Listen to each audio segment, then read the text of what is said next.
nome do Pai, e do Filho, e do Espírito Santo. Amém. Evangelho de Jesus Cristo segundo São Marcos.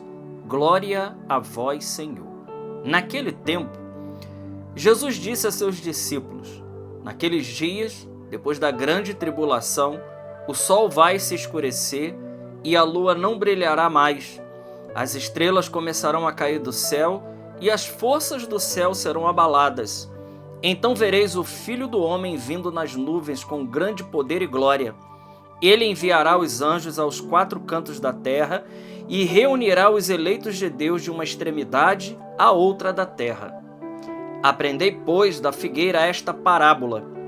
Quando seus ramos ficam verdes e as folhas começam a brotar, sabeis que o verão está perto. Assim também, quando virdes acontecer essas coisas, ficais sabendo que o Filho do Homem está próximo, às portas. Em verdade vos digo, esta geração não passará até que tudo isto aconteça. O céu e a terra passarão, mas as minhas palavras não passarão. Quanto àquele dia e a hora, ninguém sabe, nem os anjos do céu, nem o Filho, mas somente o Pai. Palavra da salvação. Glória a vós, Senhor. Meus amigos, mais uma meditação do Evangelho, mais um dia de crescimento para cada um de nós. Eu convido você a conhecer o nosso canal, você divulgar, comentar, deixar o seu like. Tudo isso nós precisamos para fazer esse vídeo se tornar relevante e chegar a muitos corações. Somente o poder da palavra de Deus, ela tem o poder de tocar os corações. Não é a minha palavra, mas é a palavra que é dita todos os dias na meditação do Evangelho. É a palavra de Jesus.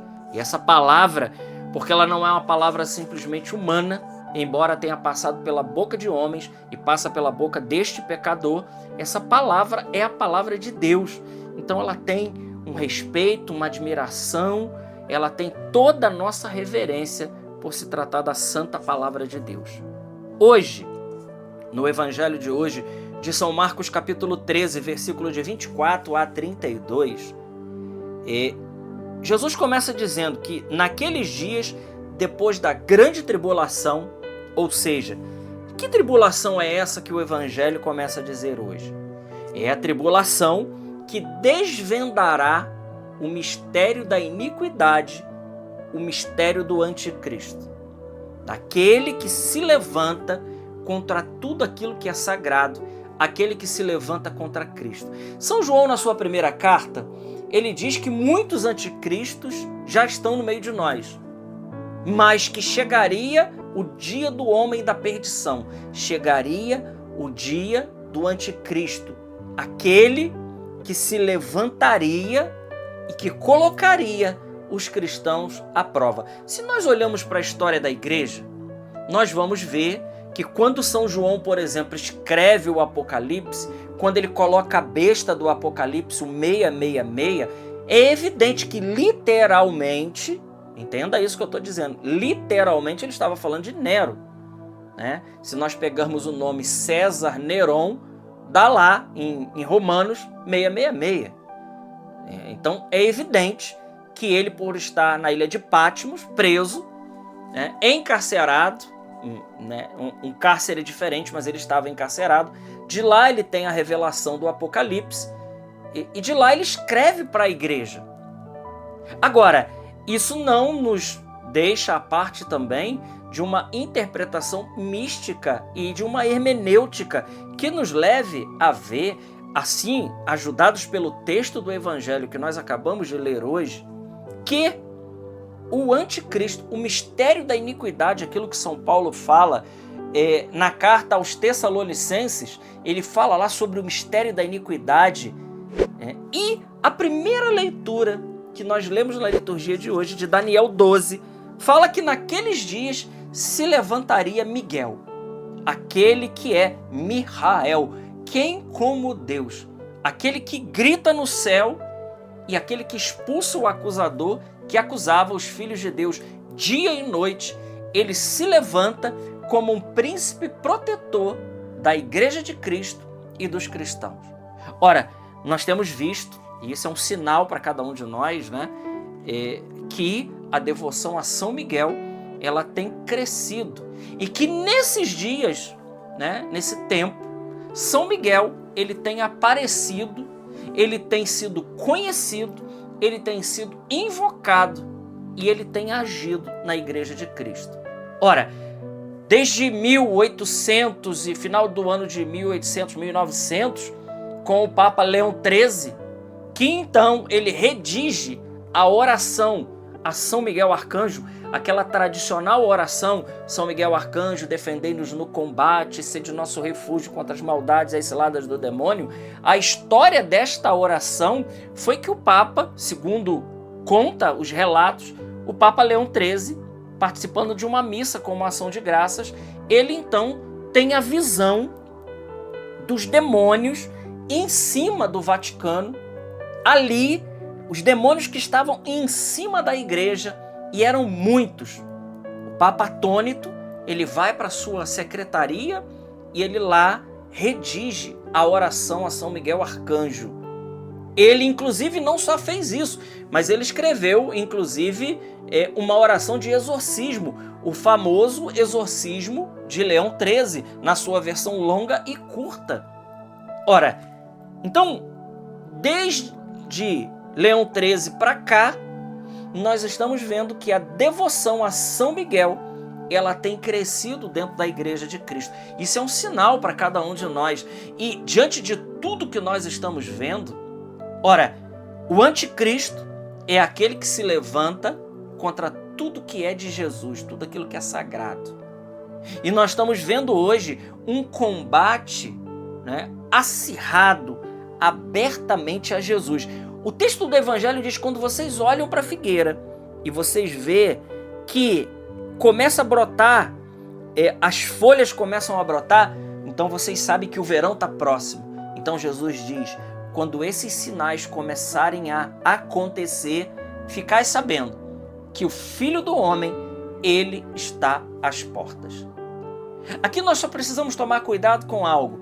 Muitas pessoas, falando do dia do Senhor, quiseram colocar data, quiseram colocar hora, e todos eles erraram. O texto do Evangelho é muito claro. Ninguém sabe, nem os anjos, nem o Filho. É claro que o Filho, né, aqui está falando enquanto a humanidade santíssima de Cristo. Mas Jesus é Deus. Enquanto Deus, é óbvio, evidente que Jesus sabe o dia que ele vai voltar, porque ele é Deus. Mas aqui fala da humanidade santíssima de Cristo. Então isso está oculto. E nós, isso não foi revelado para a igreja. E aquilo que não foi revelado para a igreja, nós não podemos precisar a data, mas nós podemos alertar os cristãos. Por quê? Porque se não podemos colocar a data, e não devemos colocar data, porque simplesmente pelo fato de não sabermos, né? Nós podemos ler os sinais. Isso podemos. Por quê? Porque o Evangelho de hoje chama a nossa atenção para a segunda vinda de Cristo. E ela fala que nós podemos saber que Jesus está mais perto de chegar pelos sinais. E nós estamos vendo um grande sinal, São Miguel Arcanjo. Se nós pegamos de Leão XIII para trás, São Miguel Arcanjo simplesmente... os anjos, a igreja sempre acreditou nos anjos, mas essa devoção peculiar a São Miguel Arcanjo, ela é de pouco tempo para cá, né? Do jeito que nós vemos hoje. E tudo que nós estamos vendo, o combate espiritual acirrado, às claras, se intensificando, e aqui atenção, irmãos, se intensificando não em um lugar ou em outro, porque talvez alguns possam pensar assim: nossa, mas a igreja sempre foi perseguida? Sempre aconteceu perseguição na igreja. Sim, mas não de maneira universal. Eram perseguições locais, em determinados lugares. Agora não. A coisa é global. Talvez você então esteja se perguntando também: será que não é porque hoje tudo é global? Sim, também. Mas o fato da perseguição hoje ser global, mundial, isso é um grande sinal para cada um de nós.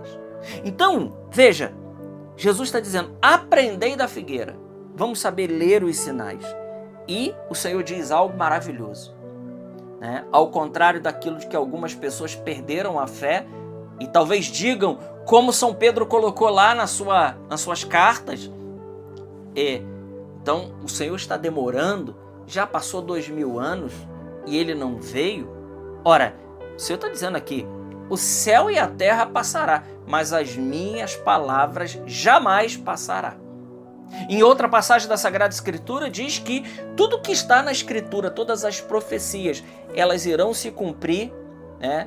E quem acrescentar ou tirar um iota, ou seja, a menor letra do alfabeto, né? Do alfabeto grego, a menor letra, quem tirar ou acrescentar um pingo da lei, esse será culpado, porque a palavra de Jesus, ela se cumprirá poderosamente. Ora, irmãos, diante disso, então, nesse já quase final do ano litúrgico, resta para nós uma pergunta, né? Eu vivo? Porque, veja, aqui tem algo importante. Não importa para a gente saber data que Jesus vai voltar, mas o mais importante é eu viver como se ele fosse chegar hoje. Aqui está o segredo. Eu preciso todos os dias levantar e falar. Pode ser que seja hoje. Pode ser que Jesus chegue hoje. Essa é uma realidade. Então, que a gente não perca de vista a parousia. É uma verdade de fé, é um dogma de fé.